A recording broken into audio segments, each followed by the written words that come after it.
আসসালামু আলাইকুম প্রিয় নবম ও দশম শ্রেণীর শিক্ষার্থীরা, আজকে আমরা আবার এসেছি 3.3 ইংরেজি নিয়ে নতুন একটা অঙ্ক নিয়ে। আজকে তোমাদের আলোচনা করবো হচ্ছে উৎপাদকের মিডিল টার্ম। তো মিডিল টার্ম কি, এই জিনিসটা তুমি আগে ভালো করে শুনবা। মিডিল টার্ম কাকে বলে? এখন দেখো, এর আগে বলেছিলাম কোন অঙ্কের মধ্যে উৎপাদকের 3টি প্রশ্ন করতে হয়। 1 নম্বর প্রশ্ন কোন যাবে কিনা, অর্থাৎ এখানে সংখ্যা এখানে সংখ্যা এখানে সংখ্যা যদি ভাগ যায়, কোন অর্থ ভাগ। তো দেখো এখানে এক্স আছে, এখানে এক্স আছে, এখানে এক্স আছে, ভাগ যাচ্ছে না। আবার বর্গের সংখ্যা দুই সাইডে নাই, থাকলে হয়তো কি হতো, বর্গের সূত্রে পড়ার সম্ভাবনা ছিল। এটাও হচ্ছে না, তাহলে এটা নিশ্চয়ই মিডল ফ্যাক্টর হবে। তাহলে মিডল মানে কি, মাঝখানে। মাঝখানে কি আছে? -1 x। ভালো করে দেখো, অনুসরণ পরীক্ষাতে এটা সঙ্গে দেয় 3x - x - 14। এখানে x এর সহগ কত? তোমরা কি ওইকে বলে x এর সহগ মানে 3 বলো না? এখানে x² এর সহগ হচ্ছে 3 আর x এর সহগ কত? -1। শুধু 1 বলতে হবে না। দেখো এর পাশাপাশি আমরা একটা সহগ শিখলাম। এখন দেখো মিডল ফ্যাক্টর কিভাবে করতে হয়। মিডল ফ্যাক্টর নিয়ম হচ্ছে, তোমাদের এই যে প্রথমে যে সংখ্যাটা আছে সেই সংখ্যা এবং শেষের সংখ্যা কি করতে হবে? গুণ করতে হবে। তাহলে 3 এবং কত 14 গুণ করো। দেখো 14 3 গুণ করলে কত হবে? 42 হয়। 42 হয়। এই 42 কে ভেঙে কত ভাবে বেরাতে হবে? 1। তা আমরা 3 দিতে পাই, এটা সহজ সংখ্যা। যেমন আমরা কি 21 দুগুণে 42 না 6 7 42, কোনটা তোমার মনে বুঝতে পারতেছো? এক মিলাতে হবে, তাহলে অবশ্যই হবে 7 এবং 6। দেখেন 7 এবং 6। এখন প্রশ্ন হচ্ছে কোনটা কি চিহ্নের উপর। দেখো এখানে কি আছে? মাইনাস, তাহলে ওটার সামনে হবে মাইনাস, আর ছোটটার সামনে কি হবে? প্লাস। কারণ উৎপাদকের মধ্যে হয় সবগুলো প্লাস হবে, আর না হয় একটা প্লাস হবে আর একটা মাইনাস হবে। যেমন ধরে নাও এখানে কি হবে? হ্যাঁ ঠিক বলছো তুমি। আচ্ছা মাইনাস, তাহলে এই যে ছেলে লিখলাম, তার সঙ্গে কি লিখতে হবে? এই যে চলো লিখতে হবে এই, দেন কি লিখবো আমরা? 8 প্লাস, তারপরে 6, তারপরে x -14। দেখো এখন এই যে আমরা কি করবো? কমন নিব। কি কমন নিব? দেখো তো এখানে 3 আছে, 7 আছে, এই দুইটা হচ্ছে বড় সংখ্যা। 3 তে 7 কে ভাগ দেওয়া যায় না, সুতরাং এটা মিডল ফ্যাক্টর 3 বা 7 তোমার কমন যাবে না। তাহলে কি কমন যাবে? দেখো এখানে x² আছে, এখানে x আছে, বলো তো কি কমন যাবে? তুমি বলো।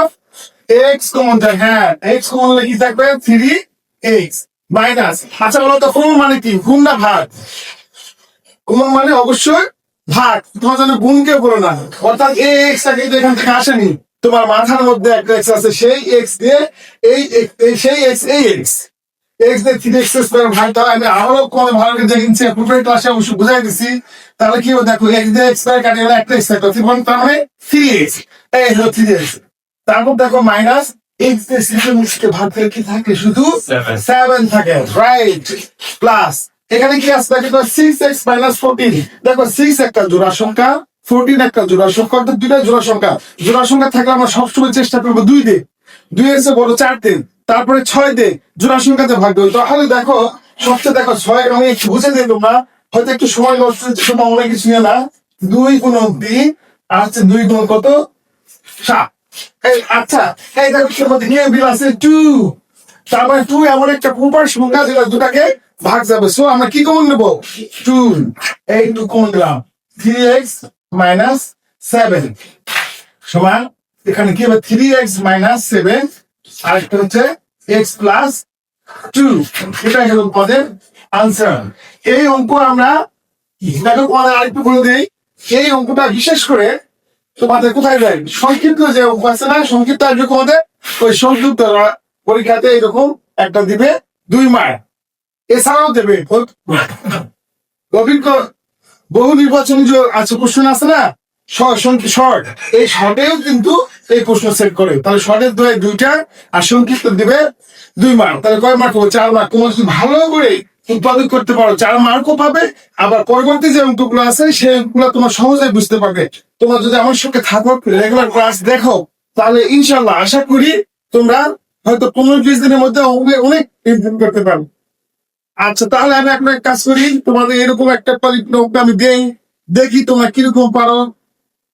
অথবা অঙ্কটা আমি দেই, x square plus x minus 56। তোমরা দেখছো ওগুলো দেখছো ভালো করে দেখো এখানে কত আছে 56, এখানে কোনো সংখ্যা আছে নেই। এটাও তোমাদের এই অঙ্কটা খুবই ইম্পর্টেন্ট, পরীক্ষায় আসে। ঠিক আছে, তাহলে 56 ভাগে 1 মিলাবো। এখন বলো তো কত কত গুণ দিলে 56 হয়? তুমি পারবে? 7 এবং 8। হ্যাঁ, 8 সাথে 56 বা 7 8 56। এখন তোমাদের প্রশ্ন হচ্ছে এখানে কি কি চিহ্ন হবে? প্লাস চিহ্ন কয়টা হবে, মাইনাস চিহ্ন কয়টা হবে? বাবু তুমি কি বলতে পারবে? হ্যাঁ, এখানে হবে দুইটা প্লাস আছে, তাহলে শেষের দুটা কি হবে? মাইনাস হবে। হ্যাঁ, তাহলে এক্স স্কোয়ার প্লাস আগে কি দিব বলতো? আগে 7 নেব নাকি 8 নিব? 8 নিব। হ্যাঁ, 8x। তারপর কি লিখবো? Minus 7x minus 56। এই দেখো, এই যে দুটা প্লাস হলো দুটা মাইনাস হলো। এটা যদিও মনে করো অনেকে মনে করো সহজ, আসলে সহজ না। অঙ্ক বুঝতে হবে, ব্রেনে আনতে হবে, তারপর ডেলিভারি করতে হবে, তখন দেখবে তোমার কাছে সহজ হয়। এখন বলো তো কোন যাবে কি? একটা এক্স। কেন এক্স একটা কমে যাবে? এখানে দুটা আছে, এখানে একটা আছে, তাহলে আমার মাথার মধ্যে একটা এক্স আমি কমন নিলাম। তাহলে এই সেই এক্স টা এইটা, এটা যদি ভাগ দিলে কি হবে? একটা এক্স প্লাস এক্স এটা ভাগ দিলে কত হবে? 8 মাইনাস এই দেখো 7 আছে 56 আছে, তাহলে আমরা মাথার মধ্যে কত আছে? আমাদের 7 আছে, তাহলে আমরা কি কমন নিব? 7 কমন নিলে কি থাকবে? এক্স। এই 7 কিন্তু এখানে না, আমরা বললাম মাথার মধ্যে আমার 7 আছে, এই 7 দিয়ে এই 7 ভাগ দিলে 7 এক্স ভাগ দিলে কি হয়? এক্স হয়। দ্যাট মাইনাস সাথে আমরা কি করবে? 56 কে ভাগ করবো, কত হবে বলতো? 8 হবে। কিন্তু হয়েছে দেখো তো কি ভুল হয়েছে? ভুল আছে? অবশ্যই ভুল আছে। আমরা কি মিস করছি? আমরা এই যে 7 এর সঙ্গে কি আছে? মাইনাস।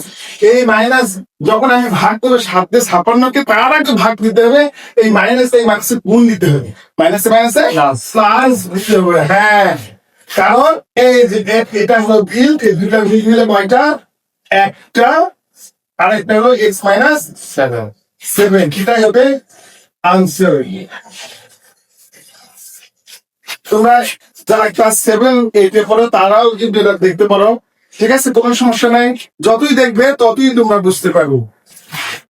প্রিয় শিক্ষার্থীরা, তোমাদের যে দুটো অঙ্ক বুঝালাম, সেই অঙ্কের ক্যাটাগরিতে আমি একটা অঙ্ক এখানে দিয়েছি। তোমরা ভাষায় এটা প্র্যাকটিস করবে এবং খুব সুন্দর করে করার চেষ্টা করবে। যদি কেউ পারো, কমেন্ট বক্সে আছে, ওখানে কমেন্ট বক্সে গিয়ে তোমরা এটা দেখাতে পারো, উত্তরটা আমাদেরকে জানাতে পারো। যদি না হয় ইনশাল্লাহ আমরা জানিয়ে দেওয়ার চেষ্টা করবো। আল্লাহ হাফিজ। আজকে এই পর্যন্তই।